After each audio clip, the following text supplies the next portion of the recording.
So I just got off of a call with my dear friend Jill, and we talked about the different kinds of personal development that are available out there and how joy-based living and the practice of honor and the language of honor really is the evolution of all of it. So she was married to a man who ended up having a brain tumor, and she did caregiving with him for a few years, and then when he died, her grief was really difficult, and she's still grieving right now. But she's in a healing. She's really working on healing that. It's been about a year and a half, and she was saying that she tried joining like a grief group and different things like that, and it just felt my words, it just seemed really heavy. It wasn't working for her to stay and to continue that. And my feeling about that is that that's very similar to my experience with a lot of recovery based or wound based groups that often they're good for a little while, but if you look at people who've been there for a very, very long time, they don't look juiced up, charged up, and happy. So, I've dabbled with that before. What's nice about it is that they're usually um, accessible to the most number of people. So you could be at any income level or status level and be able to attend, which is very equalizing. I do like that about those kind of groups. But the center focus is the wound. Then you have the other extreme where you can join a coaching group and spill your guts out and meet people that you feel like you're going to be friends with for life. And then a year from then, where are they? Maybe you stayed in touch for a little bit, but then the conversation went flat, or you forgot about each other, or you stopped doing the juicy stuff that you were doing over that weekend when you had this one person who was heading the whole thing, and it was really, really, really amazing. And then where did all the juice go, and where did the momentum go? And maybe one of you kept it, maybe both of you kept it, but likely you didn't do it together. Then there's a third thing that people do, and it's one of my like I like all of these things. I was a coach for like 25 years now. I only do coaching by referral now. And I work with people very intensely when I do that. It's very high end when I do that. But joy-based living is way more accessible in a way that's not wound-based. But let me tell you about the third thing that also traps people in the world of personal development. And that is, so I love the phrase, and my friend Jill just brought this up because I really love this, is honor thyself. Honor thyself. It's so important. It's so, so important to honor thyself. And it's a core value of mine as well. Honor thyself. So you go to the personal development part of a bookstore or Amazon or whatever. I mean, it's a billion-dollar industry. And let's call the industry self-help. Okay, great, wonderful. But what happens there is it can be very easy to become isolated. Self-help, isolation can result in that. So then where are your friends who are doing it too? And you might have a book group, but then what happens to the book group? And is the book group actually really practicing the practices? Or is it very much in the head and you're talking about it, but not really living it? And then, for example, I love Mario Martinez, but his work is so academic that if I tried to make a book group out of it, everybody would have their own angle. And then all of a sudden we'd be talking from our heads. Well, I am interested in embodied honor. I am interested in each person feeling like a lighthouse and then being around other people who are emotionally sane and emotionally sober and emotionally on fire and excited about their lives the way that we're born to be. Like, I've never seen a 2-year old who was not excited about their lives. It's in us, it's inherently in us to feel excited and really great about our lives. But we have to clean up the cultural conditioning, and then we have to take ownership of that beautiful, soulful energy that lives inside, that is always pulsing and wants to come out. And when we let it out, we feel really great. So here's what I've done. I created the Joy Based Living 12 Practices ebook, the 12 Practices of Joy, which could also be called the 12 Practices of Honor. And what I've realized after 10 years of me and my members doing this is that we are not wound based, we are not recovery based, we are not isolated, we are not just a weekend. We've been doing this together for years, and every single person has become a practitioner of honor, an honor practitioner. Practice number two is feed the cow, feed your container of worthiness, your container of worthiness. And we've been living this not in isolation, but with each other. And so we've been mirroring to each other reflections of honor and tuning into what's right and beautiful in ourselves and each other, and also tuning into the resistances along the way of cultural conditioning habits that kind of make us feel a little bit smaller and or less than we ought to. And so I'm now calling our the people who start groups, including our group, which has been around since we've been studying together since 2016. But my personal group that's been meeting every Wednesday night, we've been meeting since April 1st, 2020, every Wednesday, except for one Wednesday that was Christmas.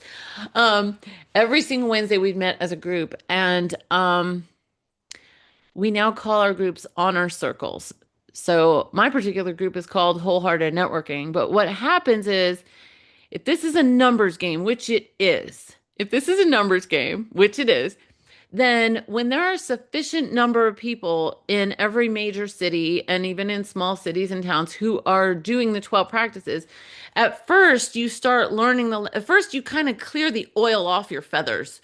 Like all the cultural conditioning, you start recognizing how much things like shame are embodied in our culture and are spoken. We live inside of language. We live inside of language. We live inside of language. Don't ever forget that. And language informs culture. And so honor is a language. And so the first thing you do is you start realizing, oh my gosh, I didn't even realize how much I was shrinking myself or shrinking my authentic beauty and radiance. And that when I do let it shine, people around me look at me like I'm a little bit weird or whatever. And then you start finding people who practice the language of honor with you, and then you radiate back and forth. You become lighthouses together. And then as each person shines and each person gives others permission to shine and also permission to feel like shit. If you're in the middle of grieving, you feel sad for as long as you need to. And what happens is you become more conscious and responsible for your own emotional regulation, and you learn what it feels like to be around other people who are doing the same. And the reason it's a numbers game is because the point of a language isn't just to learn the language, it's to go play. And then all of a sudden you have people around you that you can go to the movies with and you can go out to dinner with. And um, these are people to me who are emotionally sober and emotionally sane. And so I'm going to close with this. I love Sharpie markers and I love Pilot pens, and people in our group all have their own favorite pens, which is great. We use pens for the purpose of doing our journaling and more private writing. I'm saying we, let me say I. That's how I use my pens. It's more private. And I use Sharpie markers for sharing things like honor cards, the purple honor cards, and I write every note in Sharpie markers, and I write on the envelope in Sharpie marker. And when people receive it, there's something about receiving a note where somebody's written to you in marker that just feels really strong. So it's more an amplification of my voice, where when I use a pen, it's more of an internal conversation where I journal it in wherever in my calendar, and then 12 practices or on an index card or whatever. But when it's a strong note, I do it in a Sharpie marker. So I want to review the three different kinds of personal development that are out there and how joy-based living and learning the language of honor, which is what we do at joy-based living, kind of is an evolution of all of that. So none of them are bad.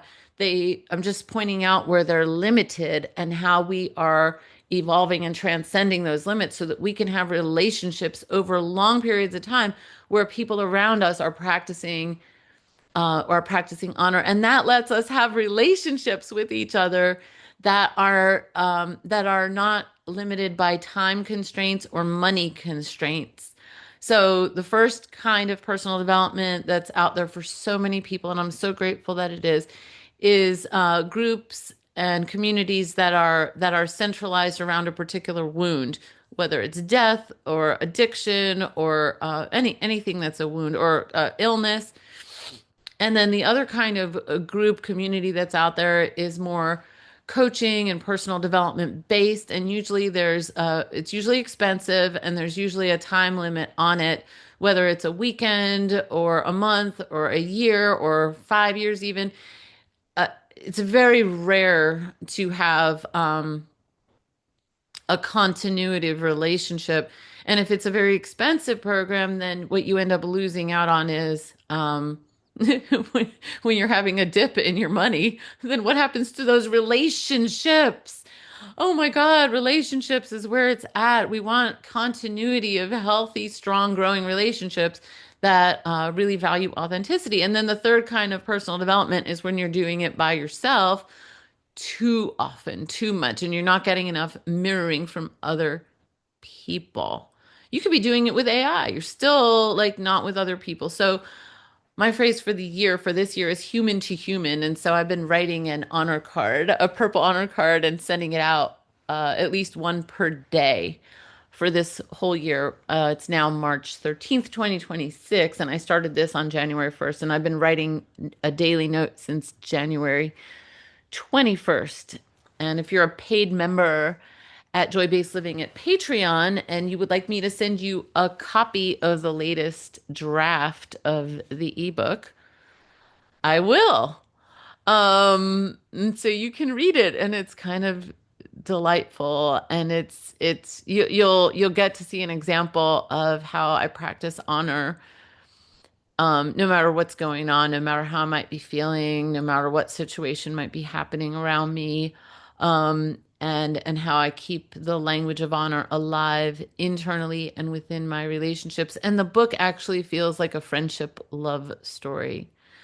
So the way that we are transcending and evolving beyond the other personal development, self-help, is we're going into self honor and the language of honor. We're becoming honor practitioners and we have honor circles. One of our members is translating the 12 Practices ebook into French as we speak. She's going very slowly, which I totally, totally agree with.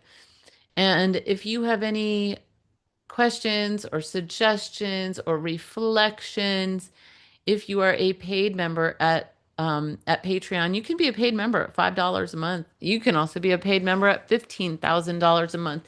The difference between a patron and a sponsor is a sponsor might be a company like Sharpie or like Pilot.